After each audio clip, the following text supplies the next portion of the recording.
Hello, and welcome to Makers.dev episode number 41. Chris, buongiorno, come stai?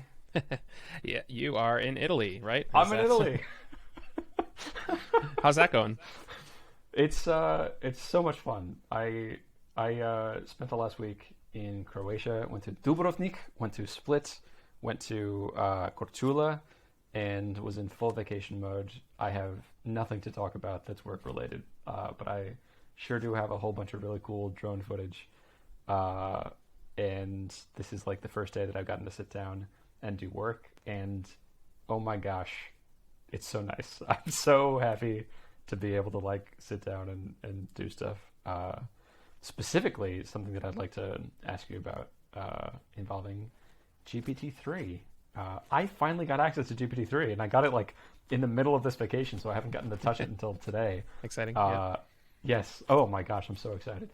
I would love to pick your brain on like what do I do with this? I've seen a lot of the demos that you've posted of like the stories that you've completed of things with dragons, but what's what's your advice on how to start playing with this thing? What are the first things to do when I get GPT-3? Yeah, so the playground that they have has some really good examples also. So I would just check out all those examples if you haven't. But some of the things I like to think about it like it's a distillation of all human knowledge, and so like you can ask it about just about anything, and I would try to like do lots of different topics. And then there are some tricks to like getting it to return well. It will prompt you for some of those tricks, but some of the other things are like it has read a lot of books and it understands Markdown and stuff. And so one thing I like to do is like say the prompt would be something like here is a list of, and then whatever your topic thing is, and then you can like say you can give it a dash or a bullet, or it understands Markdown, so you can like do inline lists and stuff, and you give it a couple of examples, and then just have it complete the list. That's really fun. Yeah, and but otherwise, you can check out the playground. What do you think you want to use it for? Do you have any ideas? Well, I have this new thing called Attaboy.dev that it would be Yes. cool if I had automated responses to it. Being able to complete lists is very interesting because I'm thinking now of like a packing list app is a thing that I've been wanting to throw together. I have a solution for this just based on to-do apps, but my system is like anytime I go on a trip, I just read through the entire packing list. It's one master list of everything I could possibly pack, and then if I think of anything in reading that list or in packing for any particular trip, I add that thing to the master list. So I think that would be very interesting if it suggested more things for me to do to add to the packing list. Or I'm thinking also of like a checklist in David Allen's Getting Things Done book that's prompting you to think of all the tasks that you might have in every area of your life, and he's like, think of everything relating to finances and retirement accounts, and if you have a boat, like what to-dos do you have to do on your boat. So I could see completing those lists. Yeah, completing a list is not something that I'd thought of before. I really don't know. I want to learn how this tool works and get a better understanding of it so that I can better understand what problems it might be good at solving. Similar to like just learning how AI works in general. Yeah, I think that's all good. Also, like for your packing list idea, I would like say you could say something like, here is a list of things I need to bring on my vacation, and then give two examples. But I would also say like on my winter vacation, or on my trip to Rome, or whatever. Like change the input by just a little bit, and you can see some really massive differences in the output, and that's always interesting. Yeah. So yeah, just play around with it. They have a really good playground. Yeah. How fascinating! I love thinking about it as it's a accumulation of all of humans' intelligence. It's like a Wikipedia you can talk to. How wild that this is a thing that exists. Do you know the email that I got from them that was the invitation said that they gave me $14 in credit, and that my account was limited to that? I can use it much more than that, right? I can just give them more money. Yep. Yeah. Once you're invited, you can add a credit card and do it. It can get very expensive if you like run it on an API, but if you're just using the playground, I think you get like 3 months of playground for free or something. So I am now past that actually, and so I need to put in a credit card if I want to use it more. But yeah. And if I wanted to spin this out into a product, if I wanted to connect this with Attaboy.dev, that's okay to do. I just set up the API calls, and I'm not gonna they're not gonna get mad at me for like using this in a commercial product. Correct. Yep. Yeah, you own. I mean, there's a license agreement that you have to like read through. So read through that. But yes, you can use the output for everything, and I think you own the copyright of everything that comes out of it. Cool. So yep. The other thing I'd say is there's different model levels, and the biggest one is like 10 times more expensive than the next biggest one, and the next biggest one is like almost as good as the biggest one. So if you're using it commercially, I would pick one of the smaller models, because the big one is very expensive. Okay. Cool. What sorts of things have you done with this? Do you have this deployed in anything commercial, or is this just for fun and for interesting tweets? Yeah, so right now it's just for fun. I have thought about several different products I can make out of it. The biggest product that someone's probably made with it is copy.ai, which is interesting. And then the last podcast we had was all about like how you might be able to use this for nonfiction brainstorming, that kind of thing. What it's really good at is you can think about it like an improv partner. So they do like yes and as part of the improv process, right? So like you can be the first part. You can say I'm doing this, and this, and then the GPT-3 is like the yes and partner. So it's going to just keep going with whatever thought you have. So it's really good at like if you have the start of a thought, and then it can complete the thought or give you like lots of options for completing the thought. So that's where it's really good for like brainstorming ideas about what to write about. For example, you can say like I'm thinking about writing about, whatever, and then it can give you 10 like riffs on that idea basically. That's some of the stuff it's really good at. I like that framing, that this is a tool for divergent thinking. It doesn't sound like this is as good for like, here are my abstract disparate thoughts. Here is my Zettelkasten of every note that I've had. Condense this into something that makes sense, like synthesize this information. It sounds like this has already gone through the work of synthesizing information of the entire internet, and I can poke it in different spots, and it can spit out novel, interesting things. Okay, so in the part of a process where I'm looking for more divergent thinking, where I want to say like,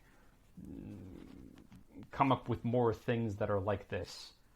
Given a title, write a blog post. Given the start of a list or the title of a list, give me the list. Okay, cool, that makes sense. And this is just text, is that right? Yep. Okay. Man, have fun.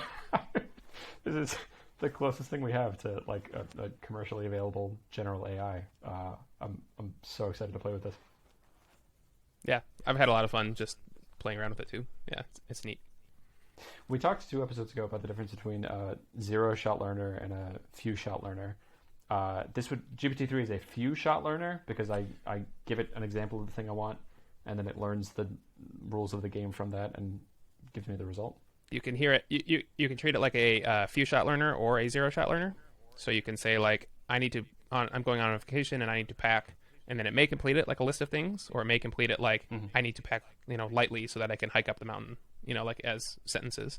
And so that would be zero-shot learning, where you don't exactly know how it's going to finish. Few-shot learning would be I need to pack, and then give it 2 items, and then it would know to complete it like a list. So basically, the more information you give it, the more it's like this few-shot learning idea, where you'll get more structured output. Cool.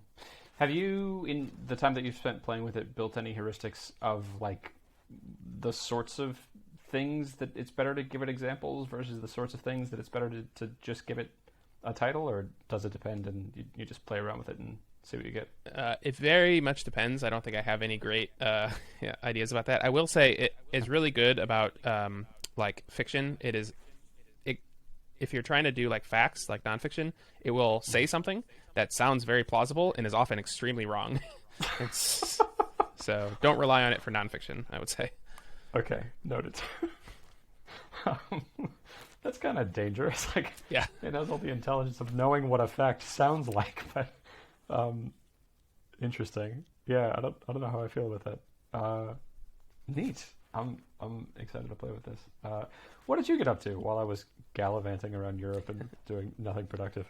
Yeah, mostly this has been my first full week of not my first full week of my master's, but I have assignments now that are due, right? And so I've been doing those. The deep learning one was relatively easy because I've done a lot of that before.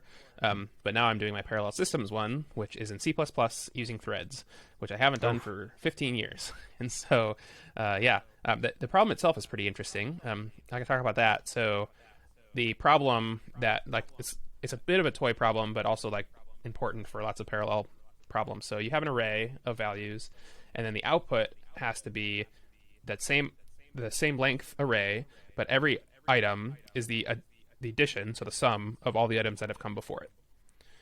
And so this is called a parallel prefix sum or prefix scan. And if you do it with one thread, I mean that is easy. You just walk through each one and you sum up, and then accumulate the sum as you go along, and then you can do that in order of n time. But if you try to do it in parallel, every value relies on all the values before it. So it at first looks like you can't do it in parallel at all, right? But there are ways to do it if you treat it instead of like a serial sequence of sums. If you treat it like a tree of sums, then for example, every second value you can add to its neighbor, and that you can do all in parallel.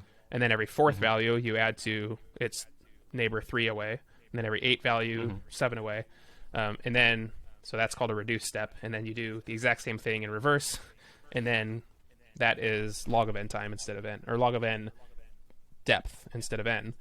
And then you can split that up into different threads. So so that's the task, is to code that algorithm up and then basically compare it to the sequential algorithm. You hope that, let's say with 4 threads you get like 4 times speed up or so, but there's overhead for managing the threads and stuff, and so I have to write up a little report about what speed up I saw and why it wasn't exactly 4 times and all that stuff. So it's interesting, but it's tough because I haven't done threads for a long time. In C++, I remember that just being brutal. It's just not. Every assignment I had in undergrad where I had to do C++ threads, I would, after just becoming exhausted and like I had finally done it, I would redo the exact same assignment in Ruby, and it would be like 10 lines as opposed to like 200, and I would perfectly understand it, and the things were named the correct thing that they should be. I'm not a fan of C++. Is that... I guess in this class you're trying to learn things as close to the metal as possible.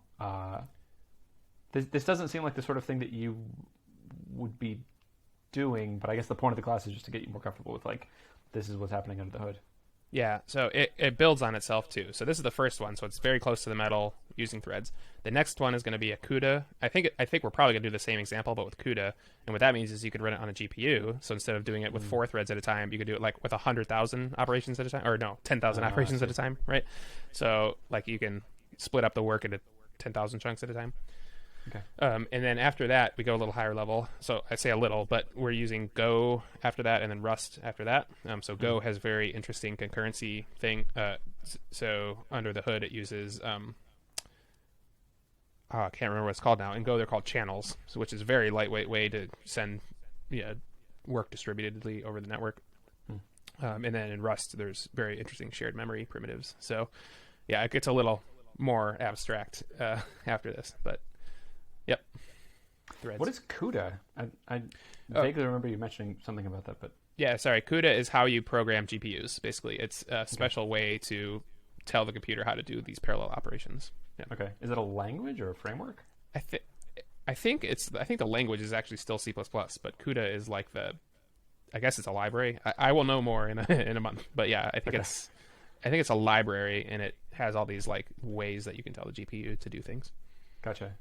GPU coding, I have only ever stumbled on accidentally. I think I was trying to learn how to do something in virtual reality. That terrifies me. That looks so complicated. And, oh man, I'm excited to hear about how your adventures in CUDA go. Something that intrigued me a lot about TensorFlow is that they have done all that abstraction for you, and you just have this API that's tricky to interact with, but you're still using traditional coding tools, and you just have your one import statement of like, all right, now shift this to the GPU, and now give me the result back, and I don't care or want to know what happened on the GPU side. Just get it done how you're going to get things done. I like abstractions. I like I like knowing that it's not magic, but okay, I've gone down in the weeds. I've figured out that you can sum this array in a tree structure, and now I never want to go back there again. Cool. Well, that's fun. So that's that's one of the two classes that you're in, and then I think you're in a second class that you said that you mentioned at the beginning the other assignment you said Deep was learning. trivial. Deep learning. Yeah. Okay. Yeah. It's pretty easy. It's creating a neural network, which I've done now, several dozen times. So Yeah. it'll get more complicated. I've already gotten some things in this class that I haven't, picked up on before. That's why I'm taking it. But it also is going to get more complicated. It's going to go into reinforcement learning, which I haven't done at all, and some other things. And so I'm interested, looking forward to that. Yep. Cool. Are they using PyTorch? Yep. PyTorch. Makes sense. Neat. That might be all we have to talk about. Yes. I have one more thing, which is in a couple weeks now, I will be going to Austin, Texas to go to Microconf Local. So I live so close to Austin. I know you do. It's like a 4-hour drive, which I could have had my Tesla drive me there, and I'll be in Europe a little ahead of time for Microconf Europe. That's what a shame. Yep. I'm gonna have to hang out in person at one of these soon. Yeah. But yeah, I chose that one.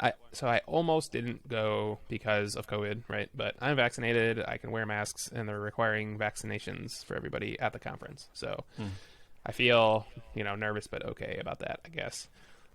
Yeah. So I'm going, and then I'm taking an extra day to walk around UT Austin. Now that I'm a student, I can go actually get a student ID, which is fun. Amazing. Yeah. And so, I'm going to try to probably set up meetings with some of the students I've already met who live in Austin. So it's kind of a dual purpose trip. Should be fun. That's so cool. If you want to continue hanging out there until when I'm back on October 8th, I would love to hang out in Austin with you. I already had to negotiate with my wife for the couple days away. So I always whenever I go on a business trip of any kind, just before it, I'll do something to the house. So that's kind of the negotiation. So we have this big shelf that's been sitting in a box in our garage for a while, and I'm going to hang it up just before I go, and that's my payment for going. I was going to ask, are you building a deck or what? No, just putting up a shelf. Okay. That's reasonable. That's a reasonable trade. Yeah. I'll ship you another shelf to hang up if that means you can come hang out in Austin again. That's funny. Good. I'm glad you're doing well. I'm glad the master's program is pushing you forward, giving you new knowledge. I'm excited to hear more updates about that, and I'm very excited to be playing with GPT-3. Cool. Yeah, sounds great. Cool. 20-minute episode. That might be our shortest one yet. I think so. Yeah. This is next week. I will actually be able to do work, so I'll have a lot of stuff to talk to you about on my GPT-3 adventures. But until then, that's all I got. That's all I got, too. Then I'll see you next week. Goodbye. Bye.